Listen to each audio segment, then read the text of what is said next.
It's Muppeturgy with a very special episode about the Bob Hope episode of The Muppet Show with our own very special guest star, Yael Common. Yay! Hey everyone, welcome back. I'm David Levy. We're so glad you're here with us. Today with me are Michal Richardson, Christy Bauer, Adam Grossworth, and our aforementioned very special guest star, Yael Common. Yael is an employee benefits lawyer, a mom to 4 kids, and a certified professional coach who lives outside of Philadelphia. She also happens to be Michal's sister, and she shared Michal's love of the Muppets from a young age. So Yael, tell us a little bit about your history with the Muppets. I am so happy to be here. So as you know, I grew up with Michal, and we were both very into the Muppets from when we were very young. And 2 minor life events come to mind that I associate with the Muppets.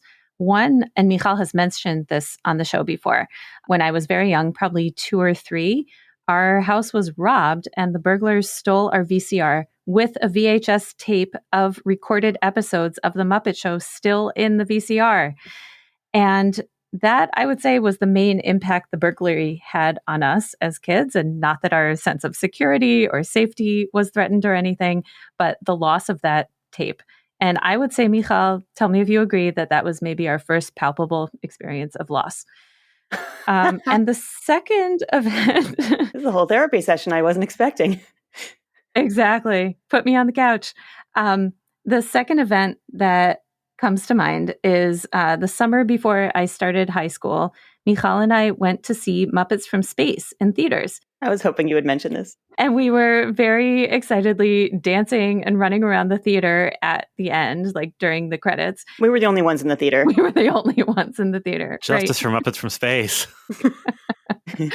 And I twisted my ankle and sprained it and started off high school on crutches. Oh no. Okay, I take it back. Screw Muppets from Space. But it was worth it. Well, I hope being here with us can help heal some of your Muppet-related trauma. Yes, I think it has. And especially now in preparation for this episode, I watched the Bob Hope episode a couple of times. The first time with my older kids who are 8.5 and 6.5. And then the second time with my 3.5-year-old. And it was really interesting to notice their different responses to the episode. And then when I watched it with my older kids, we immediately afterwards watched the JP Morgan episode, which was an episode that I didn't grow up with, but I had just listened to your recording about it and it sounded so great and we loved it so much. And then later in the week, we also watched The Muppets Take Manhattan together, which we had never watched before. And it's just been such a sweet experience introducing my kids to The Muppets and to see it through their eyes. And I had delayed introducing them to the Muppets before because you know how stressful it is to show your partner or your good friend a movie or a show that's really important to you. Yeah, I was just nervous about how they would respond and like maybe they wouldn't like it at all. But it seems so far like they're really into it, and especially the physical humor. And I would say that the physical humor of this Bob Hope episode really made a positive impression on them. At least. So anyway, I'm really happy to be here. I'm a huge fan of the show, and thank you so much for having me. Thank you for being here. Thanks for being here. I have the feeling that we have perhaps misunderstood the question. We have a correction from the Petula Clark episode. Past and hopefully future guest and tough pig Ryan Rowe let us know that Tweedledee was most likely the first song performed by the Muppets on the local TV show Afternoon with Inga, which predated Sam and Friends. Also, Craig Shemin is the president of the Jim Henson Legacy, and Karen Falk is the archivist. Thank you, Ryan. We are here this week to talk about Season 2, Episode 22 of The Muppet Show. It was produced the week of November 22nd, 1977. Maybe? For these last few episodes of this season of the show, Muppet Wiki has some duplicate production dates, or they're like off by a day, but in the same week. It's totally possible that they were making 2 episodes at the same time in the same week, but we don't know, and it's really hard to fact check this stuff. Muppet Wiki, we love you, and we trust you, and you're our main source for this, so that's what we got. If anyone out there knows anything about this, please let us know, and we will let Muppet Wiki know. We do know for a fact that it aired in New York on February 13th, 1978. It was the 17th episode in the air order in between Elton John and Julie Andrews. The reason we know that so solidly, I've said this before, but in case you're new, I use the New York Times as my primary source for this research. If you're a paid subscriber, you can see images of the old newspapers. It's like microfiche, but on your computer. So I'm looking at the actual paper, primary source. It's fun. And so I look at both the listings and the ads in the TV section, and it's been a boring few weeks of ads, but this week it was not. So strap in. We talk a lot about the death of local journalism, but tonight on the 6 o'clock news on Channel 7, which is our local ABC affiliate, I'm just going to read the copy from the ad. If anyone's looking to buy a honeymoon cottage 22 years from now, we know a nice little neighborhood to settle down in. Tonight, Doug Johnson begins the second full week of Here Comes 2000 by exploring the ways of inhabiting the moon. For the rest of the week, see predictions of marriage, the new things you'll eat, like crickets and beetles if you have any appetite, New York of the future, and do-it-yourself entertainment. The 21st century, here you come. In the year 2000. Yep, I was waiting for that. And on Channel 2, which is our CBS affiliate and where The Muppet Show aired, this one's full of yikes. Anyone goes sex. That's the uninhibited lifestyle of the bisexual. They meet and mingle in jammed gay discos where thousands of eager experimenters are joining the growing cult. Can confirm. The members of this multi-mixed... What?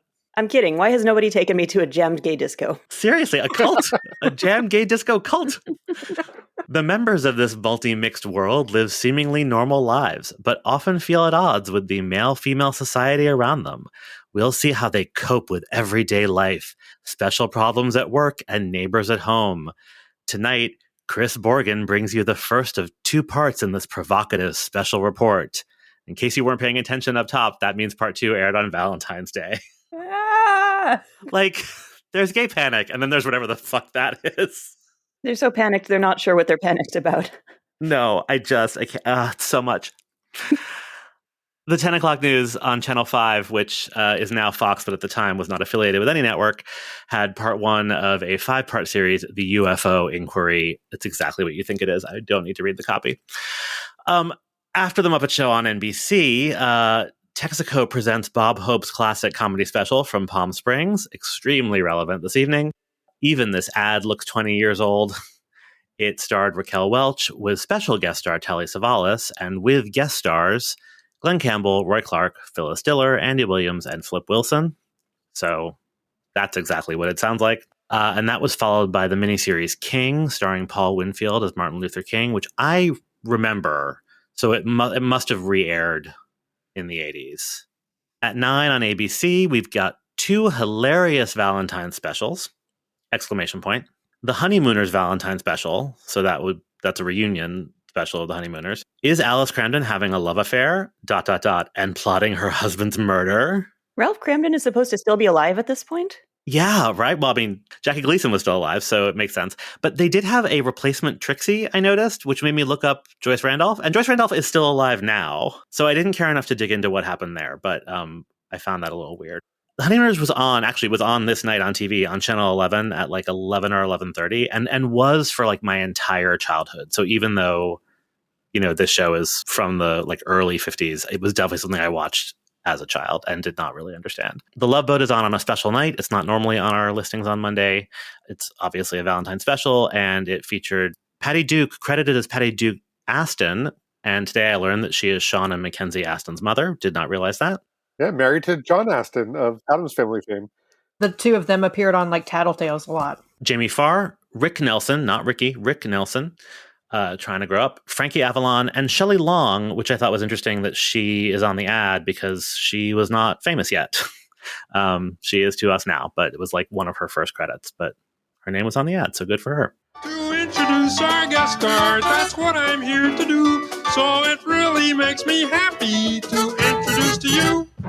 Bob Hope was a comedian, actor, and MC who was a beloved staple of American entertainment for the lion's share of the 20th century. Born Leslie Towns Hope in 1903 in London, Hope immigrated to the United States with his family a few months shy of his 5th birthday, spending the rest of his childhood in Cleveland. In his teenage years, he developed his talents as a busker and performing in amateur talent contests.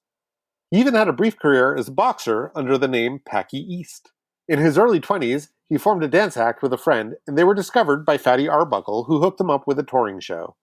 He soon formed a different act called the Dance Medians, which included the Hilton sisters, the conjoined twins who theater fans know as the subject of the musical Sideshow. Did not expect that connection. Right? No pun intended. After 5 years of touring in vaudeville, Hope made his way to Broadway, first in small parts, working his way up to a starring role in 1933's Roberta, which listeners may remember as the show that gave us Smoke Gets in Your Eyes. In 1936, he would make his 2 final Broadway appearances in the Ziegfeld Follies of 1936 and opposite Ethel Merman and Jimmy Durante in Cole Porter's Red Hot and Blue, which we've talked about on the show before. Meanwhile, he had begun to make inroads in radio, and in 1937, he became a regular on the Woodbury Soap Hour for 1 year, after which he got a 10-year contract for the Pepsodent show starring Bob Hope. After a slow start in movies, Hope made a splash in 1938's The Big Broadcast of 1938, in which he introduced the song Thanks for the Memory, which would become his signature tune. You'll notice it's the fanfare the orchestra plays each time he makes an entrance in this episode of The Muppet Show. The 1940s saw Hope become a major film comedian, most notably thanks to the road pictures he made with Bing Crosby and Dorothy Lamour. They made 5 of them throughout the 40s and then reteamed for 1 more in the 50s and 1 final go-round in 1962. He was also well known as one of the most frequent hosts of the Academy Awards, emceeing the Oscars 19 times between 1939 and 1977. He was also closely associated with the USO, the nonprofit organization that brings entertainment to American troops. Hope performed his first USO gig in 1941 and continued performing for them all the way into the 1990s. He's also remembered for decades of star-studded television specials for NBC, which ran from 1950 to 1996, many of which included footage from his USO performances overseas for military audiences. In fact, during the Muppet Show taping, Hope also recorded a skit with the Muppets for the Bob Hope All-Star Christmas Comedy Special, which aired later that year. Although his career stretched all the way through the 90s, as American culture started to shift in the 60s, Hope became resentful and ardently refused to change with the times. When he hosted the 1968 Oscars, those were the awards that were delayed due to the murder of Martin Luther King Jr., he made obnoxious remarks about the delay and condescended to the new generation of filmmakers being celebrated that year. His vocal support of the Vietnam War further alienated fans. Hope's personal life was not great. I would once again refer you to the What a Creep podcast to learn about the details, except that their episode seems to be offline at the moment.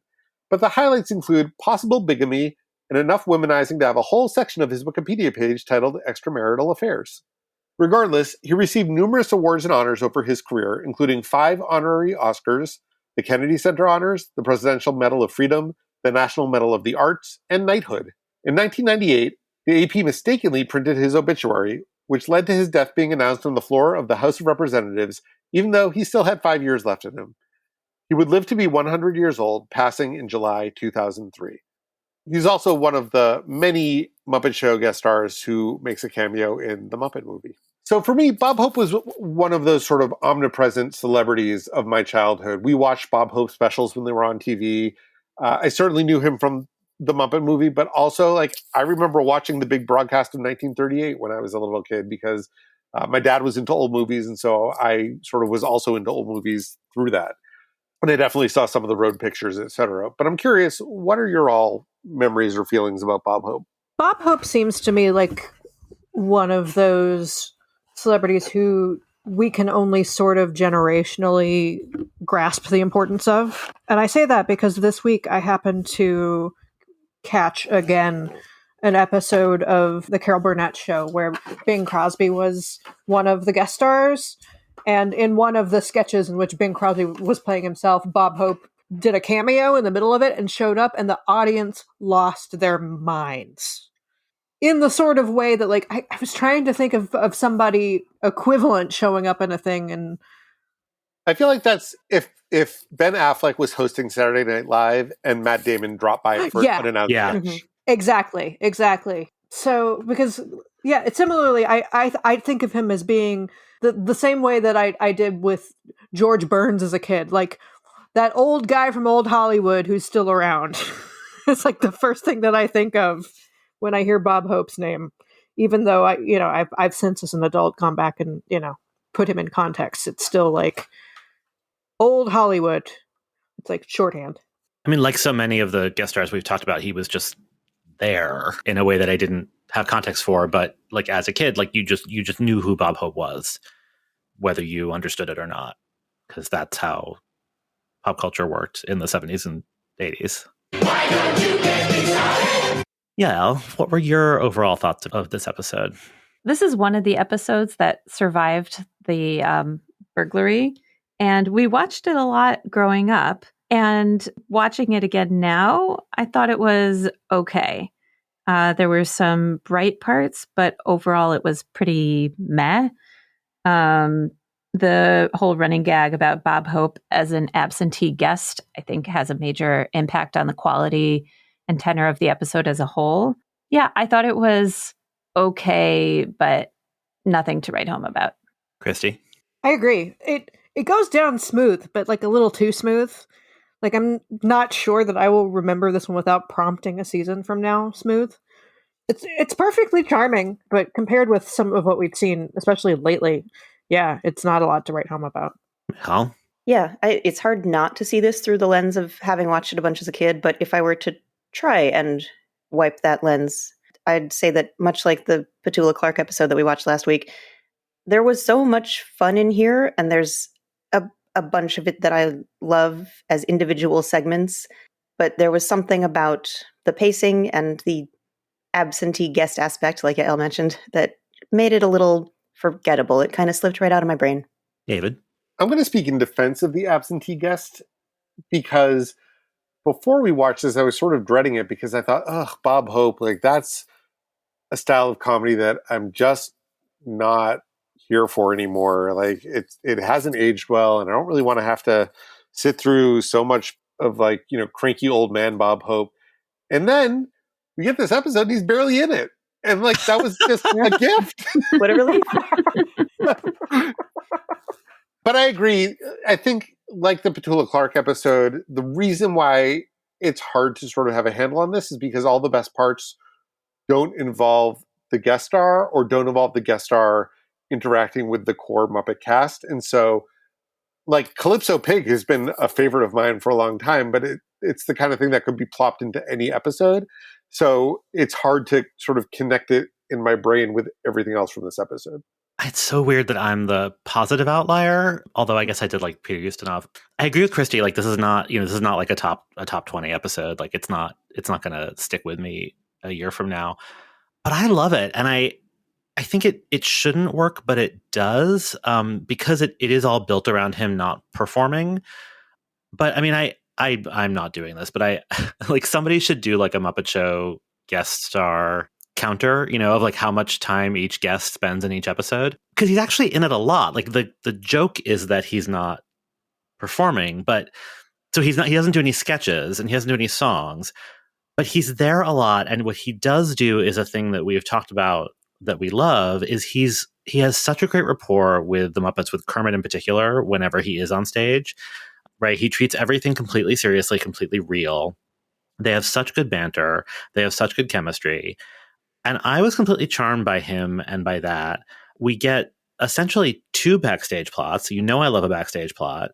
I wish there were more songs. I wish the songs that were here were better. I do not care for Calypso Pig.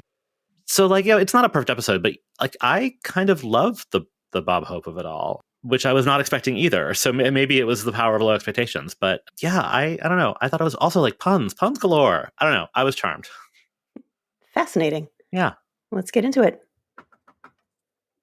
Bob Hope, 15 seconds to curtain, Mr. Hope. Oh, thank you, Scooter.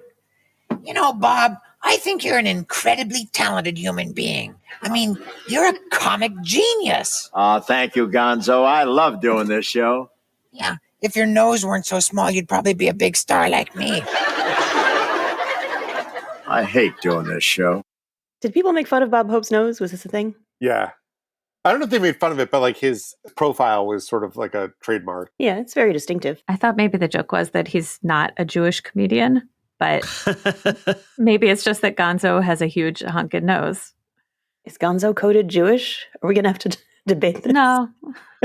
I don't think Gonzo's not coded Jewish. I think that's definitely a reading you could take. Well, I'm going to think about that. We all have a lot to think about. Yeah, we have a lot of homework this week. No news tonight in the Yay Evolution department. Kermit is silent. Statler and Waldorf do have a comment. Why us? Why, indeed. The Gonzo bit is recycled from the JP Morgan episode. Gonzo appears, but then he explodes and disappears and is replaced by Crazy Harry. Let's go backstage. Muppet Show backstage. Backstage this week are basically 2 running gags. So let's do the one involving the guest star first. Bob Hope is apparently so busy doing his humanitarian work and doing benefits left and right that he is too double booked to actually be here. Kermit is initially not too worried about this, but he does grow a tad perturbed when he has to stretch out his introduction. Kermit. Fozzie, is he here yet? No, I'm just going out to lunch. Can I get you anything? Bob Hope. No. Sorry, you have to settle for pastrami on rye. I love that this takes place while Kermit is on stage. The show is happening and Fozzie's checking out. Very Fozzie. Sure, just going out to lunch. I mean, it's a problem that Bob Hope's not here, but apparently it's not a problem that Fozzie's not going to be here for the rest of the show. Anyway, Bob Hope does show up long enough to do a little hello, I must be going. Wait a minute. You can't go now. You just got here. I'm sorry, Kermit, but I'm on a very tight schedule. Yeah, but you didn't even say, hi, this is Bob. Happy to be on the Muppet Show Hope. I know, but Not even one, but I want to tell you. I'm sorry. Or even, seriously, folks. Wait a minute. You just did my whole act. Yeah, but with no jokes. That's my act. Yeah, so eventually we find out that Bob canceled his benefit for the Flying Zucchini Brothers just to make this walk-on appearance. The Zucchini Brothers are displeased with this, and they abscond with the guest star. Call the embassy. Call the police. Call the embassy. So I only clipped that because of the throwaway and barely audible call Angie Dickinson at the end of it, which I didn't even hear. My partner was watching this with me and said, did he just say call Angie Dickinson? And we had to rewind it. Angie Dickinson played Policewoman on the show Policewoman. Thank you. And it's just like so rare of them to make that kind of pop culture, like current pop culture reference. And I wonder if he improvised it or whatever. I don't know. I'm delighted by it. I want to go back to, I was supposed to be at a benefit for the Flying Zucchini Brothers. Why do they merit a benefit? Are they being honored, or are we raising money for their upkeep? Like, what is going on there? I don't know if they have a nonprofit that... Was it for them, or was it... I don't know how they run their operation. If they have a theater that's dedicated to their work. Right. Medical bills? Probably do get a lot of injuries and then need to pay for medical care. That's why we have a benefits lawyer here. Got to be there for all the benefits. We have some really gruesome injuries coming up, but we'll get to it. Well, Bob Hope is gone. I'm not surprised. It's what I've always said about this show. There's no hope. Would you repeat that? Of course not. I'm sorry I said it in the first place. I should hope so. I love their iterations of who lost the toss and has to do the joke. So the Zucchini Brothers have taken the guest star away, but they do send him back. Eat your heart out, Concord. How did you like the trip? Oh, I love traveling by Cannonball. After all, I'm a high-caliber performer. Yeah, well, you really made a hit on our stage. I know, but I think the Carpenters can fix it. Well, don't worry about it. Listen, it's great to have you back with us. Now we can sit back and listen to one of those wonderful Bob Hope monologues. Are you kidding? I'm already late for my next benefit, the Japanese Pole Vaulters Retirement Fund. How did this not get a disclaimer? Yeah, it's weird. Well, there's nothing... Did you look at the puppets? Did you listen to the puppets? Oh, did they speak? They sure did speak I mean, in fake they Japanese. yell. Oh, I missed that entirely. I mean, I don't speak Japanese. Maybe it's real Japanese, but I doubt it. I'm going to guess that it's not real Japanese. Yeah. In the not racist, just weird department, one of the pole vaulters' heads is fully on backwards, which is just strange. And another one appears to have a torn arm, which I could imagine just, happening last minute and not being able to fix it. But why is his head on backwards? They incur a lot of injuries in their industry, too. Also, apparently, one of these pole vaulters, maybe the one whose head is on backwards, is puppeteered by Christopher Reeve of Superman fame. So that's some good trivia for you. apparently the Superman movies shot in the same studios as the Muppets, and so they all became friends, and they invited him to be an extra, I guess. I love that he was just hanging out. Yep. He'll eventually come back as a special guest star. Yes. Yes. So Bob Hope does finally manage to clear a spot on his schedule and shows up to do his monologue on The Muppet Show, but it is too late. The show is almost over. The only spots left are the famous cowboy sketch as the finale and Gonzo's impersonations of bread. Gonzo the Great is on next. He's going to do his impersonations of bread. I've seen Gonzo's impersonations of bread. He's backstage now, loafing around. Oh, that's very good, but seriously, I can't disappoint him. He's been practicing his pumpernickel for weeks. But he's left crumbs all over the backstage. Yeah, I met some of them. Kermit, cancel my bread impersonations act. Why? What happened? They didn't deliver my poppy seeds. You wouldn't want me to work out there naked, would you? Why not? You've got the crust for it. You're right. The Bob Hope bits do have some fantastic puns. Also, Kermit is such a great straight man. Just the way he says, "What happened?" Yeah, I know. I love this whole bit. There's a chunk in the middle there that we cut out of the clip. If you're not watching along, there's a whole just volley of bread jokes. One might say it's their bread and butter. Now I see the family resemblance. Uh-huh. On to running gag B.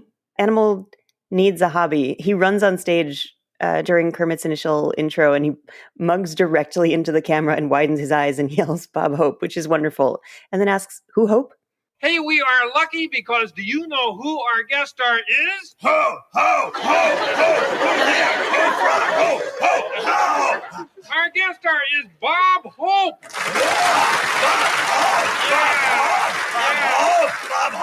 Bob Hope. Go Hope. Animal, will you stop bugging me? Go do something to calm down. Go find a hobby or something. Hobby.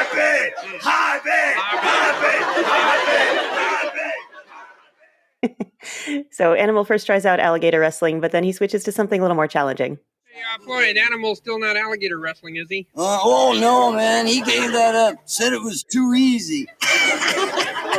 Yeah, he's taking up bowling now. Oh, well, that's much better. Much better and much safer. I don't know, man. Animal bowls overhand. What's that?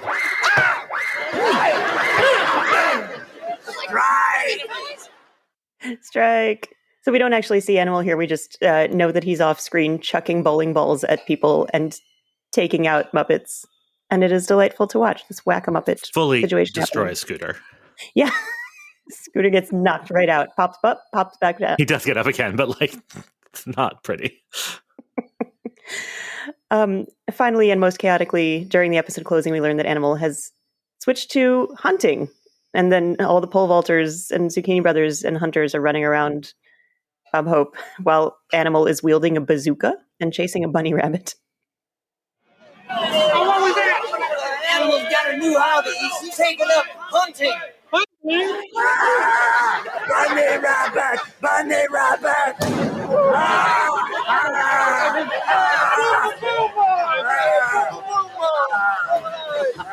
This isn't happening. This is just a hangover, I know. At this I point, missed the hangover reference when we watched it. Oh, yeah.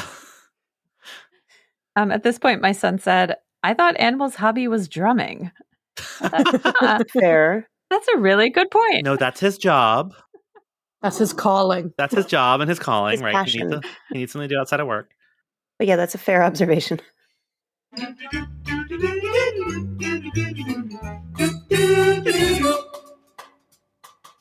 A wide variety of music to talk about this week. We start in a distinctly tropical place. Having fun. Dancing, singing, and the sun. You're the beginning, come and dance. Tell us of your romance. Kermit is the reason why I have this twinkle in my eye. Kermit, shy and cute. How I love that handsome brute. I would call Kermit a brute. So this is Pig Calypso, which is an original. This is the first one of these. Gee, I thought this was an original of the last few weeks. That actually is an original. Which is funny because I always assumed that it was an existing song that they just tweaked. Really? I don't know why. That's a very stupid thing to think, but like, I guess I was like, who would write this? Well, because just a few weeks ago we had Quanta Lagusta, which is very similar, and that is a pre-existing song. Yeah, and I feel like it would just be so easy to like just drop in the words pigs and Kermit, and I guess the last verse doesn't make any sense, but we'll get to it. And they modify another song later in the episode, so why not this one? Yeah, exactly. And she's wearing a Carmen Miranda hat, so maybe conceivably that could have been a Carmen Miranda song that they had tweaked or something. So the song is credited to Derek Scott, the show's music associate. I wonder if the lyrics were written by the show's writers. And the reason I say that is because of the specific joke that ends the song. Let's hear that, shall we? Yes. Kermit's response to Piggy. Frog has come to have his say. The pig will never get her way. Bib and napkin, knife and fork is the only way that I'll touch pork. I don't like it. How literally do you think he means this? Do you think Kermit eats pork? I mean... No, he eats flies. Whether he eats it in the abstract or not. It's just fucking rude. I mean, if that one Denny's commercial is to be believed, Piggy eats pork. Right. But that Denny's commercial is not to be believed. She takes great offense at pork jokes. I just think, like, and they make bacon jokes all the time, and I know that Kermit doesn't want to date Piggy, and all that is fine. Consent is important. But, like, I would rather kill and eat you than date you is a lot for a song. That's all. The pigs, the boy pigs who are the primary singers of the song are all standing around Kermit when he says this, and they don't react at all. Yeah, and it's also like it's not just Piggy, it's all of them, right? It's right. the whole race. Also, we haven't mentioned that Annie Sue is there in a bikini. Looking hot. Yeah. Yeah, she looks great. And then they show that she's sitting there and this gets a laugh. And I'm not sure. I mean, I guess it's funny because there's a pig in a bikini. Haha. I think so. The laugh track is all over the place this episode in general. This number was in one of those Muppet Greatest Hits videos that came out in the 90s. So I saw this a lot when I was a teenager. And I think it definitely, like, first sort of traumatized me for all of the reasons we just discussed. But it is such a, like, earwormy kind of song that it's just, like, it is gone from being something that sort of horrified me to something that fascinated me to something that just delights me, because I love a Muppet with a steel drum. I like this. Sure. I like Quanta Lagusta. I like Caribbean Amphibian from Sesame Street. I would like them all to get mashed up into one Caribbean Muppet mega mix. Like, here for it. Yeah, I definitely had that compilation video as a kid. And the second this started, I was singing it, like, involuntarily. Like, I hadn't heard the song in 20 years. And yet, out it came. Pigs, pigs, pigs. I was like, oh, there it is. Well, the fact that it is, and I don't think this merits a, disclaimer or anything, although who am I to say? But the fact that it is, Caribbean and they're doing accents and whatnot makes Statler and Waldorf's joke a little uncomfortable to me, anyway. I like the steel drums. What? The pigs steal drums. I believe it. They take anything that's not nailed down. The pigs are not being treated well this week. What do you mean? They got a whole number? That's true. It's true. And the costumes are great. And Kermit's little costume is great. Yeah. And then a positive. So we move into a place of ecological commentary with our next number. There's something happening here. What it is ain't exactly clear. There's a man with a gun over there telling me I've got to beware. It's time we stop. Children, what's that sound? Everybody look what's going round. Stop. Children, what's that sound?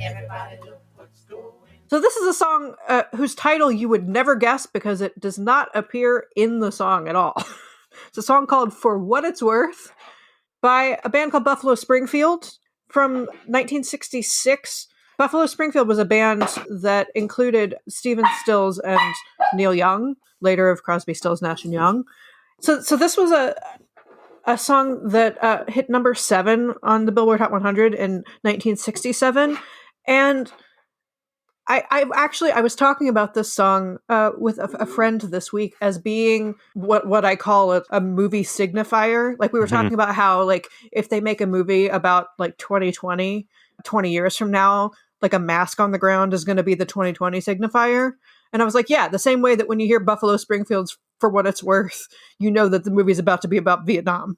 And so the use of it here, I find really sort of puzzling. And then I realized, I'm like, oh, well, this was only a few years after the end of Vietnam. Enough time hadn't passed yet for it to be a signifier of anything yet.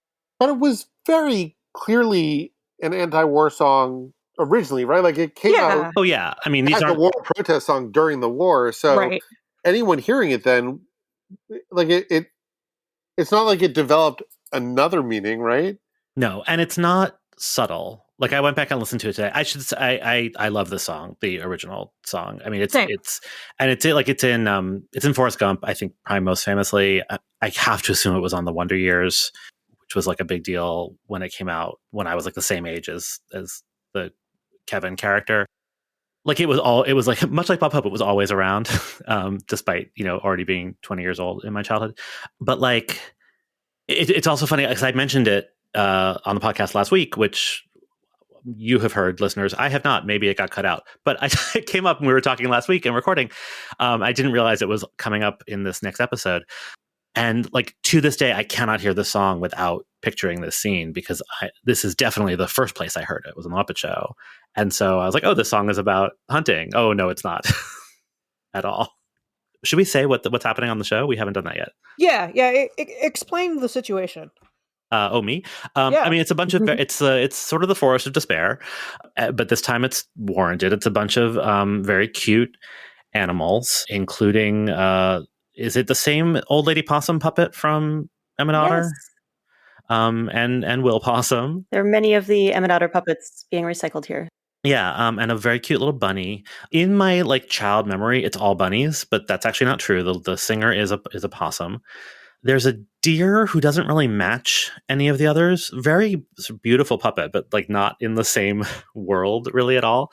And they're being hunted. So between verses, several sort of hillbilly-ish whatnots run on, and this sort of like funky, groovy arrangement of the song plays, but it gets very loud, and these hunters come on and shoot at them, and they all cower and hide. It doesn't not work, but what I forget every time until I see it is that the first verse, the clip that we played, is the verse of the original song, and then there are two. They cut the bridge entirely, and then there are two new verses, which according to Muppet Wiki, no one is credited with, and I don't blame them. The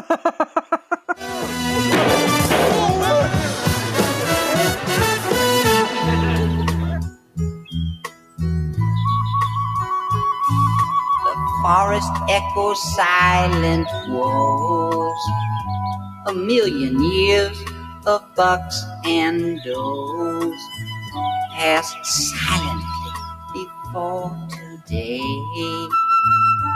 Can we all live our own way? We better stop. Nope.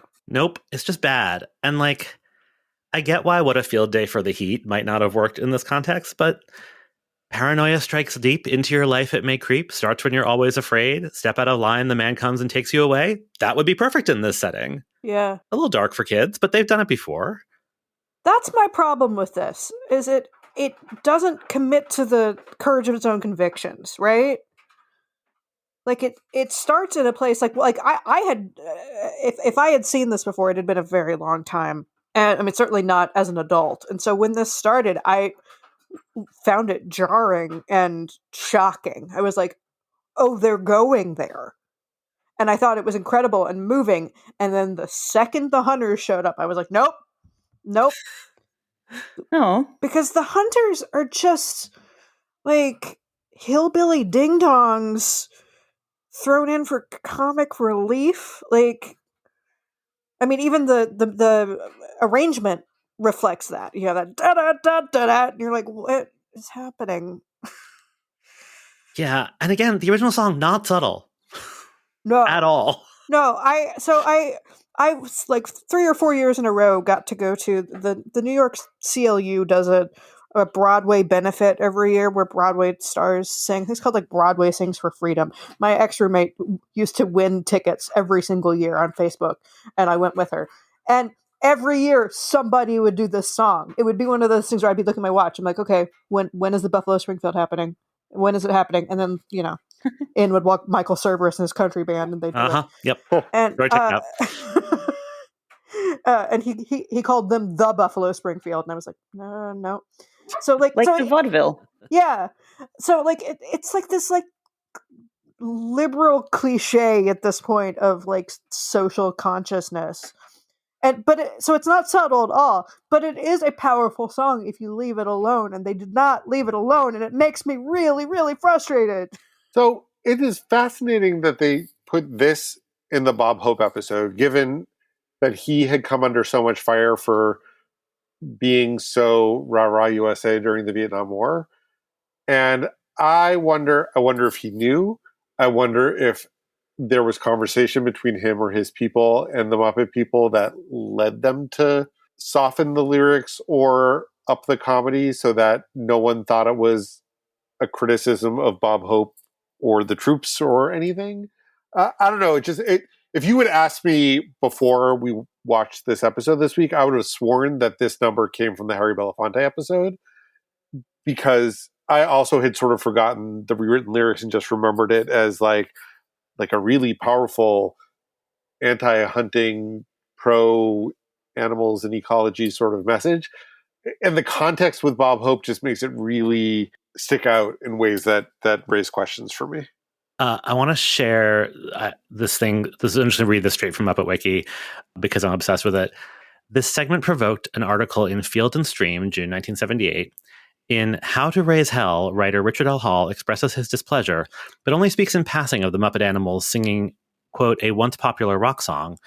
Instead, his concern is with the Muppet Hunters, including the joke in which they brag about hitting vehicles. And, quote, when the program ended a few minutes later with a deranged fuzzball screaming, bunny rabbit, and shooting the hell out of everything, I was about ready to boot the tube, end quote. Hall then advises a letter campaign while noting it has to be more careful and polite than firing off a letter to the Muppets saying that Kermit the Frog and company are full of fertilizer. He suggests targeting the sponsor and reprints one response from the CEO of Charthouse Restaurants, who says he is unaware of their sponsoring any such program, but assures Hall that he understands the need to harvest wildlife and that he would not be part of a propaganda campaign using the tactics you mentioned. So, really unhappy at the portrayal of hunters on the Muppet Show. Full of fertilizer is a great euphemism. It's a great euphemism. The need to harvest wildlife. In case you think that this began with Twitter. No, Print Magazine, 1978. Yeah, people have been mad for a long time. Yeah. Well, if you think this song was questionable, the next one is pathetic.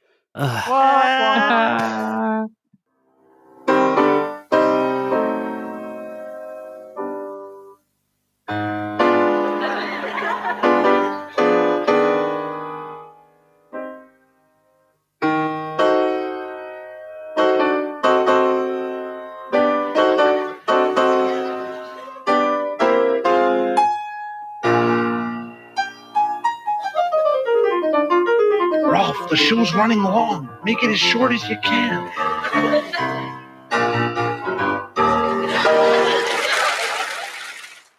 Yep.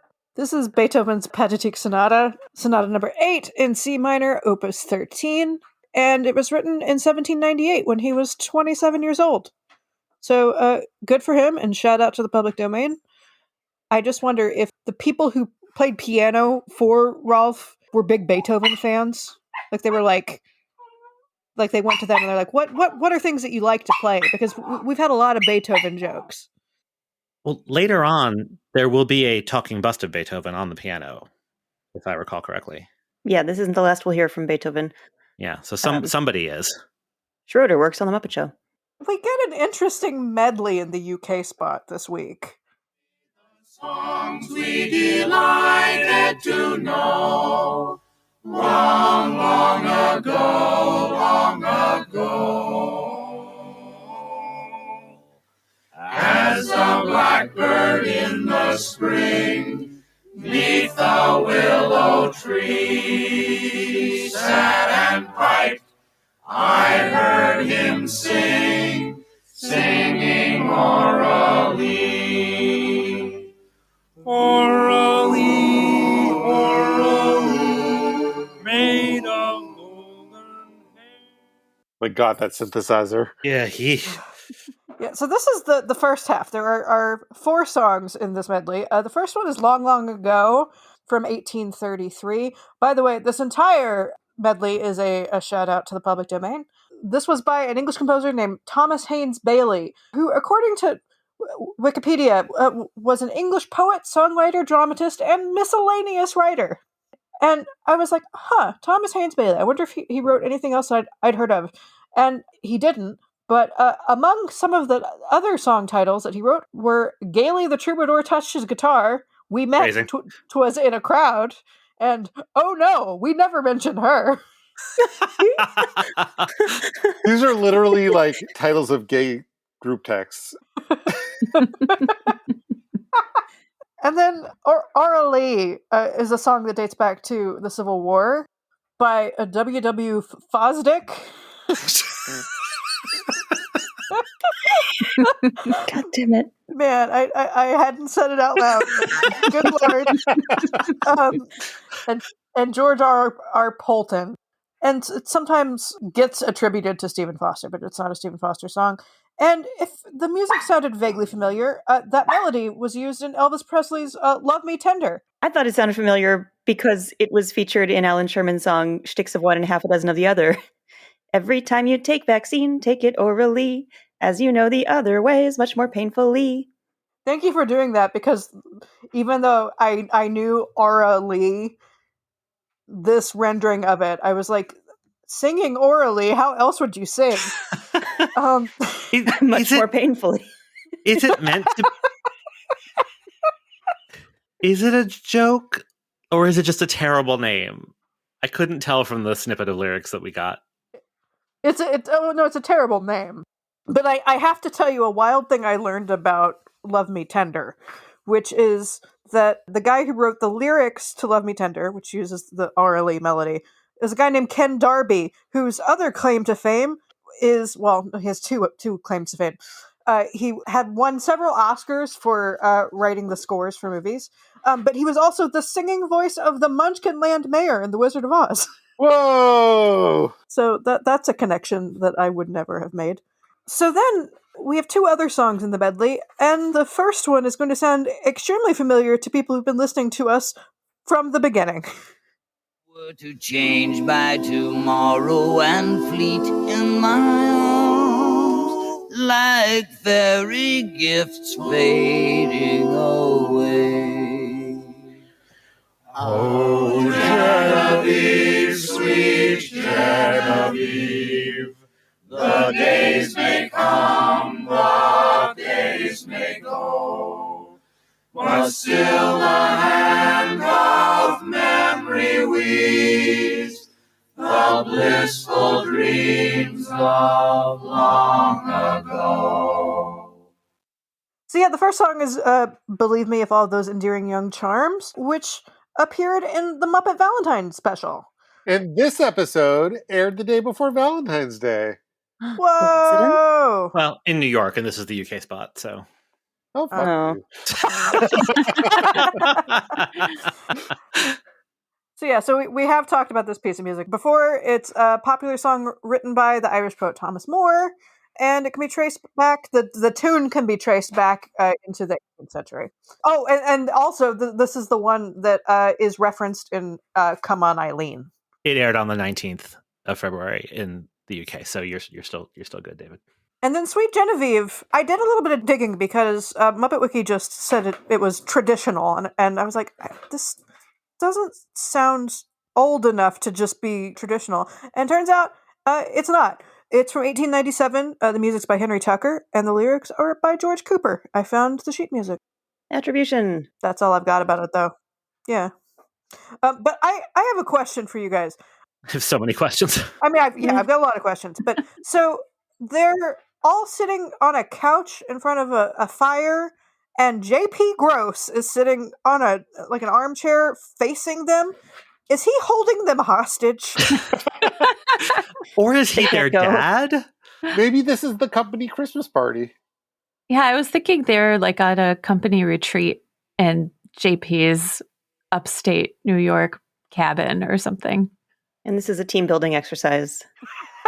They did it. They built that team. It is very Muppet Family Christmas.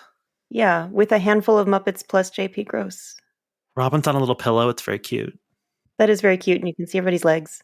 Rolf and the Afghan Hound are both sort of in the back, like in a little nook. And Rolf is clearly being performed by someone on the B team. And it was so distractingly not Jim. Like, my eyes kept wandering there because it was just not how Rolf moves. And I was mostly proud of myself for being able to identify that. I'm proud of you. Also, I was just admiring Scooter's adorable sneakers. There's a lot of cute happening. Yeah, but it's super weird. I like this. It was a nice change of pace. I often like it when the Muppets go sweet, and this just felt very... It's going to be a weird word to use given how, like, goyish this selection of songs is, but it was a very Hamish moment for the Muppets. I hear you. Do we need to explain what Hamish is? Probably should. Homie? Sure. Yeah, it's cozy. Yeah. It's hygge. I would like it a lot better if there weren't J.P. Gross looming over them ominously, or across from them in a rocking chair. Like, this does seem very sweet. He seems happy. Yeah. Like, he seems like he sings lead on Genevieve. I don't know. I have no use for most of this, but I really like Floyd singing lead on Endearing Young Charms. Mm-hmm. I want him to cover Come On Eileen. Yeah, he sounds a lot like the guy in Come On Eileen. So we get a second Ralph bit, which is sort of strange.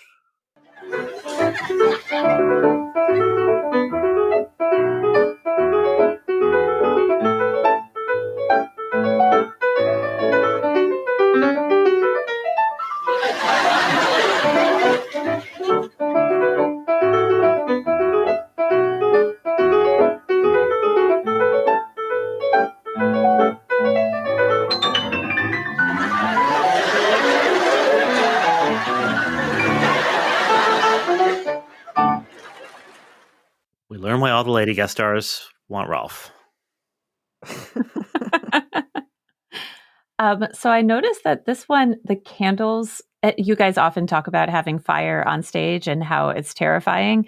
And the candles in this segment were taller than in the previous Ralph segment. So I was watching this with my 3.5-year-old, and she started giggling, and she hadn't reacted at all to any part of the episode until then.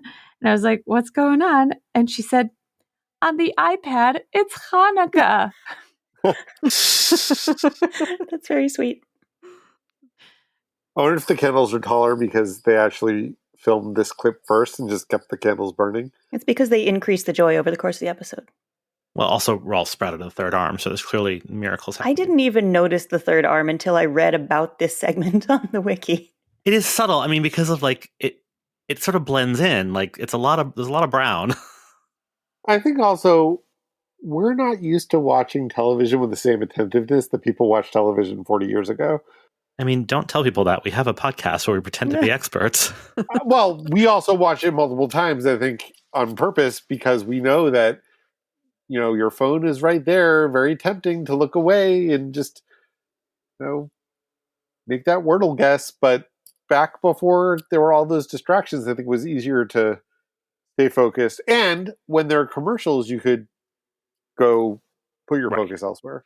I do think it's very cleverly constructed because they draw your attention to it in a couple of interesting ways.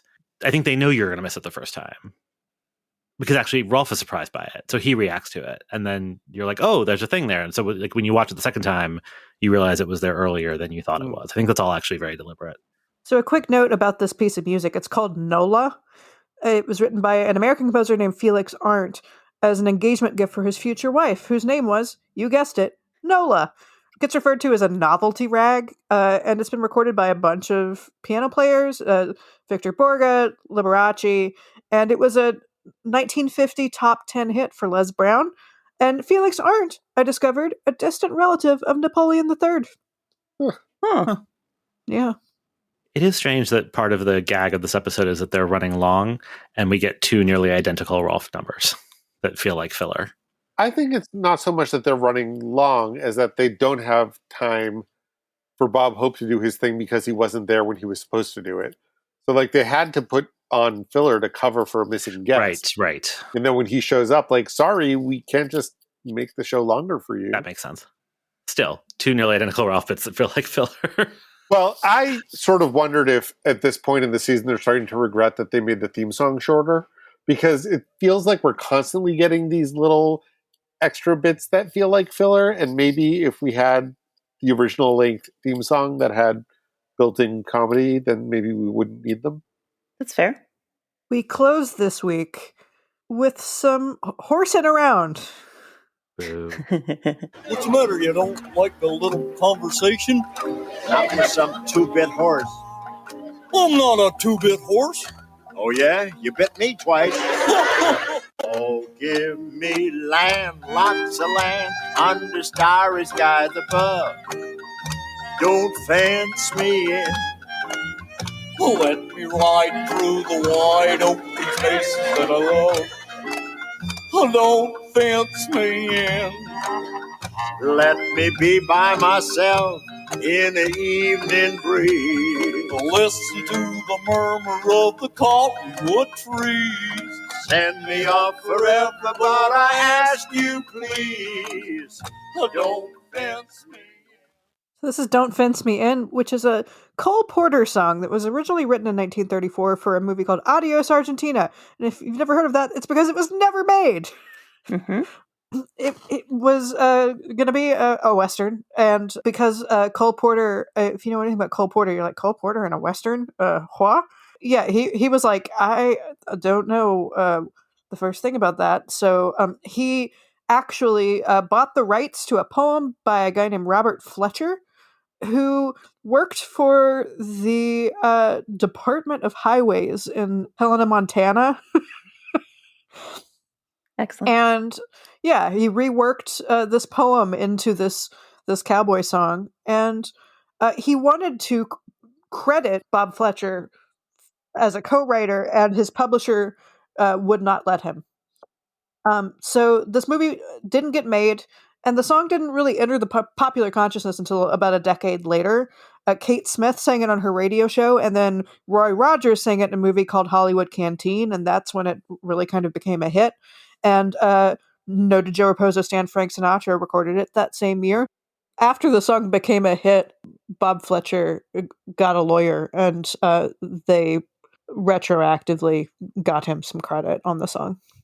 And Cole Porter, even though it was a big hit for him, claimed it was his least favorite of all the songs he'd written, which I understand. Makes he was sense. not in his wheelhouse. It is the least Cole Porter song. Yeah. Except maybe, what is it, Red Rock and Roll that he wrote at the end of his career?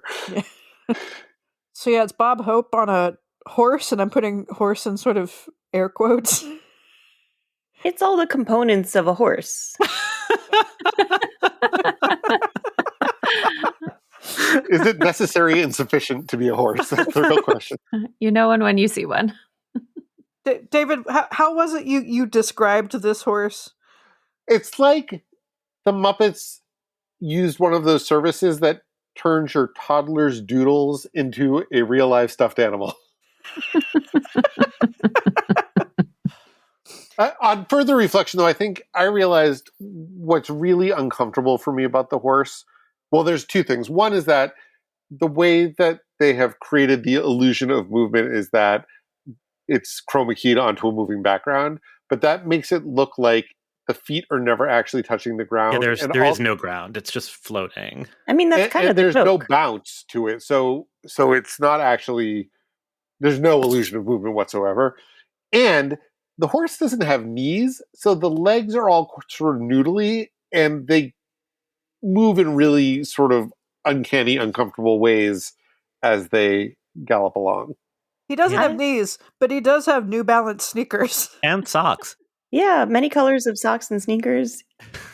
It's true. I was looking, I was like, are those actually like literally New Balance with the logo, or is it a weird coincidence? And I looked it up, and New Balance actually would have been very trendy at this time. So I don't know, make of that what you will.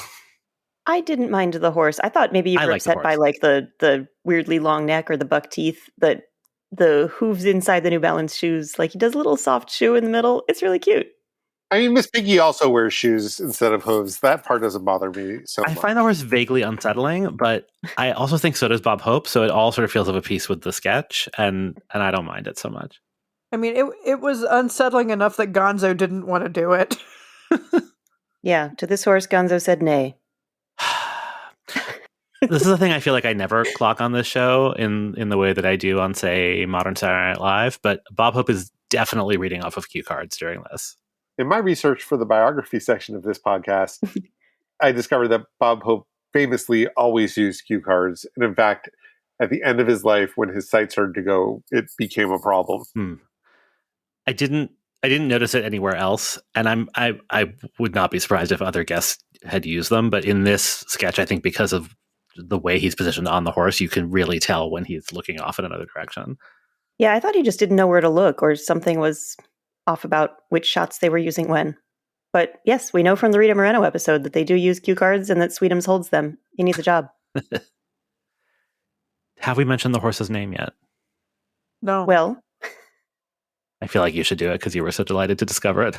I was delighted. The wiki names this horse as Paul Revere. Of course it is. Oh, I get it. David, of all people. No, sorry. I'm just reading the Wikipedia, or I'm just reading the Muppet Wiki now. I didn't realize that in a later episode it will be in the number Fugue for Tin Horns, where they have a horse right here named Paul Revere. Listen, I'm from Boston. When I hear Paul Revere, I think the British are coming ride through the night on a horse. So of course you name the horse Paul Revere, but now it's all come together for me. Fair enough. Listeners, that's a musical theater, Guys and Dolls, Abe Burrows reference. He strikes again. I feel like the ghost of Frank Lesser is going to strike you down for not saying his name. I mean, yes, but you know, Guys and Dolls. Relevant to our recent run of episodes. Yes. Anyway, come back for the Pearl Bailey episode next season. Perhaps my favorite of all time. It's pretty great. Never mind that jazz. Listen, Turkey. What? And get out of show business? Oh boy, let's get down to show business. We have a Muppet News flash. Fishing season has commenced. Naturally, what we hear is a gunfire, and what we see are fish raining down on the Muppet Newsman. I love the way he just picks a fish up and looks at it in this beautifully apathetic way. Like, of course, this is what happens to me. Of course, this is happening now. We'll have another Muppet News flash in a moment, but first, there's a Swedish Chef sketch. In the Swedish Chef's kitchen, it is pressed duck season. Der Chef has Der Duck. Yes, this is the duck. And he also has Der Duck presser, which is just an iron. The duck manages to steal the iron, drop it on the chef's head, and fly away. Good job, duck. I was so proud to see the duck fly with his little feet. I was like, oh, our little duck is growing up. Yeah, left the nest. I feel like this duck is sort of the secret star of the Muppet Show. Like, no one really talks about him, but he keeps showing up over and over again and has some nice character development. Like, good on the duck. The Duck and Group should get a spinoff where they fight crime. Yeah. I'd love that.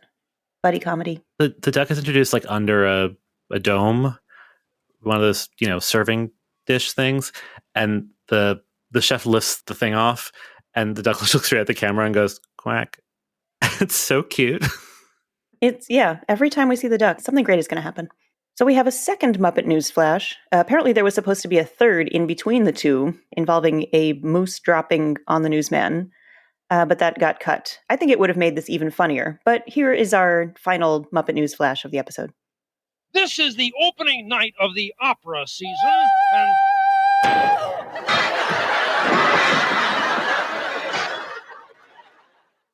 somebody is not a fan. Leak. But yeah, the hunting season, fishing season, opera season would have been a better.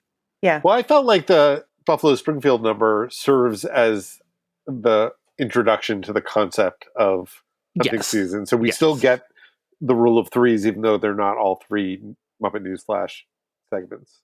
I suppose. I think it still would have been funnier.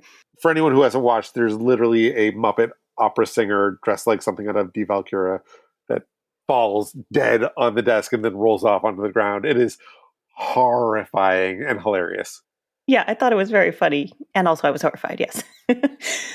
The scientists at Muppet Labs have developed an automatic waste basket that will end your waste disposal woes forever. It also eats Beaker's head. Just imagine never having to empty a wastebasket again. Order your wastebasket today. It comes in both regular or housebroken models. Do try to keep him quiet, Beaker. Please. Send us $22.95 and we'll send you a Muppet wastebasket. Or send us $32.95 and we won't. It's really cute that as this wastebasket starts to consume Beaker, Dr. Bunsen Honeydew just suavely slides over to hide that from view and just keeps talking to the viewer. I just saw an ad on YouTube, like literally yesterday, for like a countertop machine that allegedly turns your food waste into like soil. Okay.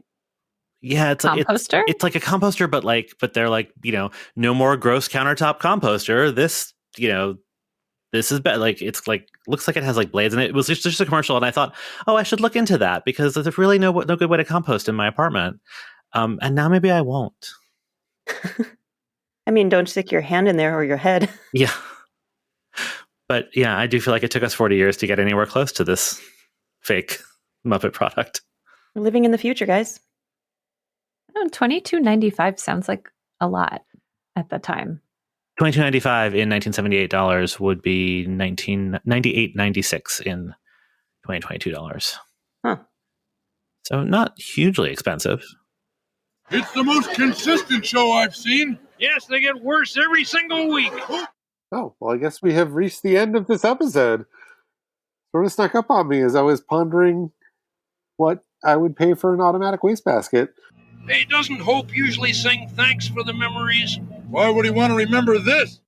Thanks for listening to this episode of Muppeturgy. We'll be back next week with the Teresa Brewer episode featuring special guest star Joe Hennis of TopPigs.com. You can find us on Twitter, Instagram, and Facebook at Muppeturgy or on the web at Muppeturgy.com. If you like what we're doing, please spread the word and offer a rating or review wherever you get your podcast. Our theme music was composed and performed by Christy Bauer. Our show logo was created by Todd Brian Backus, and this episode was edited by David Lane. Interestingly, our second Sinatra connection this episode, because Sinatra dated Angie Dickinson. I'd just like to point out. He also would often prefer to eat rather than fuck his girlfriends.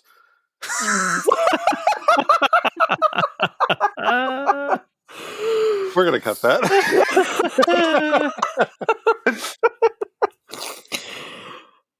I just got it.